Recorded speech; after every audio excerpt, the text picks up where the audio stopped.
أعوذ بالله من الشيطان الرجيم وقالوا لن يدخل الجنة إلا من كان هودا أو نصارى تلك أمانيهم قل هاتوا برهانكم إن كنتم صادقين بلى من أسلم وجهه لله وهو محسن فله أجره عند ربه ولا خوف عليهم ولا هم يحزنون وقالت اليهود ليست النصارى على شيء وقالت النصارى ليست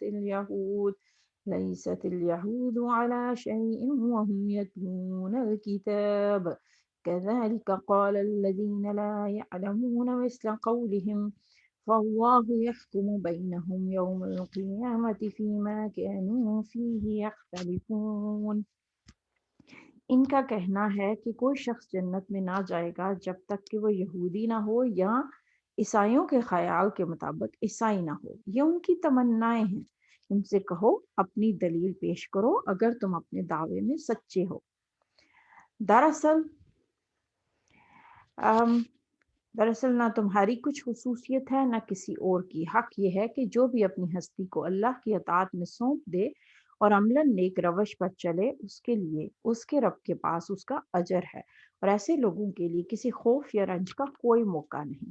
یہودی کہتے ہیں عیسائیوں کے پاس کچھ نہیں، عیسائی کہتے ہیں یہودیوں کے پاس کچھ نہیں، حالانکہ دونوں ہی کتاب پڑھتے ہیں، اور اسی قسم کے دعوے ان لوگوں کے بھی ہیں جن کے پاس کتاب کا علم نہیں ہے۔ یہ اختلافات جن میں یہ لوگ مبتلا ہیں، ان کا فیصلہ اللہ قیامت کے روز کرے گا۔ صدق اللہ العظیم۔ آیات 111 سے لے کر 113، 111 to 113۔ ہم پیچھے نسخ کے قانون اور اس کے حوالے سے علماء کی رائے کچھ سیکھنے کی کوشش کر رہے تھے کہ اسلام نے کس طرح ہر چیز کو حکمت کے ساتھ انسان کے لیے آسان بنایا، اور اس کے بعد ہم دیکھ رہے ہیں کہ یہاں اللہ تعالیٰ ان کے یہاں پہ ہم بار بار ایک سٹائل دیکھ رہے ہیں کہ اللہ تعالیٰ ان کی تمام باتیں جو وہ ان کے نظریات تھے، جو ان کی کتابوں میں جو ان کی تھیوریز تھیں، جو عقیدے بن چکے تھے، ان کو پن پوائنٹ کر کے بار بار پھر اللہ تعالیٰ بتا رہا ہے کہ نہیں یہ بات ایسے نہیں ہے، یہ تم نے ایسے رکھی ہوئی ہے لیکن یہ ایسے نہیں ہے۔ اب ظاہر ہے کوئی بھی بات جو اللہ تعالیٰ یہودیوں کو مخاطب کر کے کر رہا ہے تو پھر وہ ایسا تو نہیں ہے نا کہ ہم پھر یہ کہیں کہ ہاں ہاں یہ ان کی بات ہے، یہ آیت ان کے لیے ہے، تو ہم ہاتھ جھاڑ کے اٹھتے ہیں۔ ہر آیت پھر ہم سے بھی مخاطب آ رہی ہے، ہمارے لیے بھی کچھ ہے، اور وہ ہمارے لیے کیا ہے، ہم یعنی ایموشنلی، فزیکلی، ہسٹوریکلی، جیوگرافیکلی مسلمانوں کے لیے اس میں جو کچھ بھی ہے، ہر آیت کے پیچھے ایک پوائنٹ ہے۔ اب جیسے یہاں ان کی وہ بات کی جا رہی ہے کہ کوئی جنت میں نہیں جا سکتا، یہودیوں اور عیسائیوں کے علاوہ کوئی نہیں، یہ ان کی امانیہ خواہشات ہے، یعنی ایسی خواہشات جو بالکل جن کی کوئی بنیاد نہیں، اندھی خواہشات ہے جس کی کوئی حقیقت نہیں۔ قرآن صاحب کہہ رہا ہے کہ آپ اپنی دلیل لے کر آؤ، آپ چیلنج کیا جا رہا ہے۔ اچھا ان کا اعتراض کیا ہے؟ دیکھیں یہاں سے ایک قسم کا وہ یہ کہنا چاہ رہے ہیں کہ تم مشرک بھی ہو جاؤ تب بھی ٹھیک ہے، لیکن وہ مسلمانوں کو اسلام سے خارج کرنا چاہ رہے ہیں، اور صرف جنت جانے کے لیے ان کے نزدیک صرف یہودی اور عیسائی ہونا کافی ہے، اور اس میں بھی چونکہ وہ آخرت کی کیا عقیدہ ان کا بدل چکا، تو آخرت کا تو ذکر ہی غائب ہے۔ حالانکہ اگر وہ جنت میں جا سکتے ہیں تو اس کے لیے ضروری تھا کہ پھر وہ اپنی کتاب کو پکڑتے جو ان کے پاس تھی، وہ اپنے انبیاء کی پیروی کرتے۔ اب دیکھیں کہ یہ اگر اس آیت کو ہم اپنے لیے لیں تو اس ساؤنڈ فیملیئر کہ جب ہمارے یہاں یہ کہتے ہیں کہ بس کلمہ پڑھ لو کافی ہے، ایسے جیسے اسلام لا کے فریز کر دیتے ہیں نا، باقی زندگی جیسے بھی ہو، حرام کمائیں یا دھوکہ دیں یا حق کاٹیں، اسلام کو خطرہ نہیں ہے، اسلام ادھر ہی پڑا رہتا ہے۔ تو یہ ان کا عقیدہ تھا۔ تو یہاں پہ اللہ تعالیٰ کیا بتا رہا ہے کہ کتاب کو پکڑنا، آپ کو عقیدہ، آپ کو دلیل مل جاتا ہے، حجت مل جاتی ہے، اور برہان ایسی دلیل کو کہتے ہیں جو بہت واضح ہو، صاف سمجھ آئے، صاف نظر آئے۔ تو ہمیں یہاں سمجھایا جا رہا ہے کہ تم ایسی خواہشات کو نہ باندھ لینا کہ صرف ٹائٹل کو ہی کافی سمجھ لینا۔ تمہیں اگر تم قرآن سے جڑتے ہو تو تمہیں برہان ملے گی، دلیل ملے گی۔ اب